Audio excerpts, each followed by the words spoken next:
राणा सांगा को लेकर समाजवादी पार्टी के सांसद रामजी लाल सुमन के विवादित बयान ने तूल पकड़ लिया है। राणा सांगा को गद्दार और देशद्रोही बताने वाले बयान पर बीजेपी और राजपूत समाज के नेताओं ने तीखी प्रतिक्रिया दी।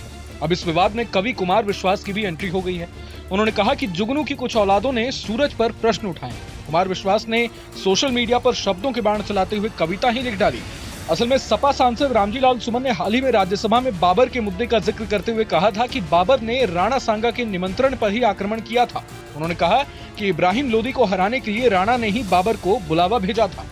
अब कुमार विश्वास ने राणा सांगा को लेकर क्या लिखा, ये भी जान लीजिए। वे लिखते हैं कि महाराणा सांगा, जुगनू की कुछ औलादों ने सूरज पर प्रश्न उठाए हैं, शेरों की मादों के आगे कुछ ग्राम सिंह चिल्लाए हैं, मेवाड़ वंश कुल कीर्ति कोश जिनके होने से दीपित है, उन राणा सांगा के घावों पर कुछ भुनगे मंडराए हैं। उनसे कह दो अब देश शौर्य की मुट्ठी खूब तानता है। उनसे कह दो ये देश महाराणा की ज्योति जानता है। इतिहास तुम्हारी सरकारों का बंधक नहीं रहेगा अब। उनसे कह दो ये देश लुटेरों को अब नहीं मानता है। उनसे कह दो ये देश ऋणी है ऐसे पुण्य प्रवाहों का। ये देश ऋणी है वीर शिवा के परम प्रतापी छावों का। उनसे कह दो वे राजनीति का गुणा भाग घर में रखें। ये देश ऋणी है महाराणा सांगा के 80 घावों का। बता दें कि बीजेपी के पूर्व सांसद बृजभूषण शरण सिंह ने भी राणा सांगा विवाद पर कहा है कि ऐसा लगता है कि सपा के नेताओं के शरीर में दैत्य गुरु शुक्राचार्य की आत्मा बसी हुई है। इस बयान का क्या परिणाम होगा, इसकी चिंता सांगा के परिवार और राजपूत समाज को करने की जरूरत नहीं है। शुक्राचार्य के बताए रास्ते पर चलने से रावण का अंत हुआ था। उन्होंने कहा कि इतिहास में बहुत कुछ देखने को मिलता है, लेकिन जिस बयान से किसी जाति या समाज को तकलीफ पहुंचे, ऐसे बयान कभी नहीं देने चाहिए। राणा सांगा देशभक्त थे, शिवाजी देशभक्त थे या नहीं, संभाजी महाराज देशभक्त थे या नहीं, झांसी की रानी देशभक्त थी या नहीं, इसके लिए किसी से प्रमाण पत्र लेने की जरूरत नहीं है। सुमन जी को अपना बयान वापस लेना चाहिए, वरना इसका खामियाजा समाजवादी पार्टी को भुगतना पड़ेगा। दरअसल राज्यसभा में खुलेआम समाजवादी पार्टी के सांसद रामजी लाल सुमन ने सरकार पर हमला बोलते हुए कहा था कि अगर मुसलमान बाबर की औलाद हैं तो तुम लोग गद्दार राणा सांगा की औलाद हो। उन्होंने बीजेपी पर हमला बोलते हुए कहा था कि बीजेपी के लोगों का ये तकिया कलाम बन गया है कि इनमें बाबर का डीएनए है। रामजी ने कहा कि मैं जानता हूं कि बाबर को आखिर लाया कौन। इब्राहिम लोदी को हराने के लिए बाबर को राणा सांगा लाया था।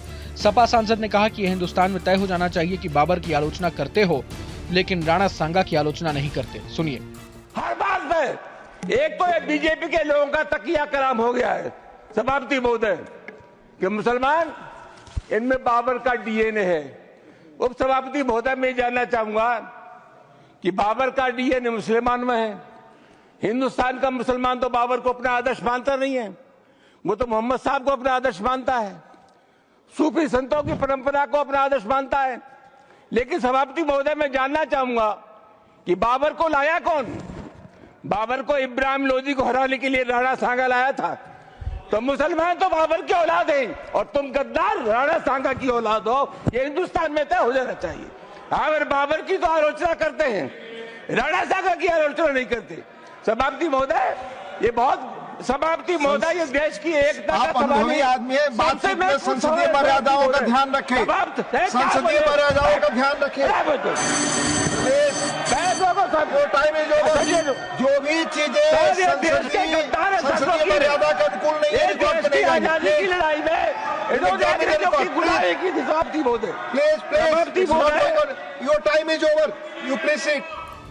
आपको बता दें कि सपा के अध्यक्ष अखिलेश यादव ने अपनी पार्टी के राज्यसभा सांसद रामजी लाल सुमन के बयान का बचाव भी किया है। अखिलेश ने बीजेपी पर निशाना साधते हुए कहा कि अगर बीजेपी के नेता इतिहास के पन्ने पलट सकते हैं तो रामजी लाल सुमन ने इतिहास के एक पन्ने का उल्लेख किया है।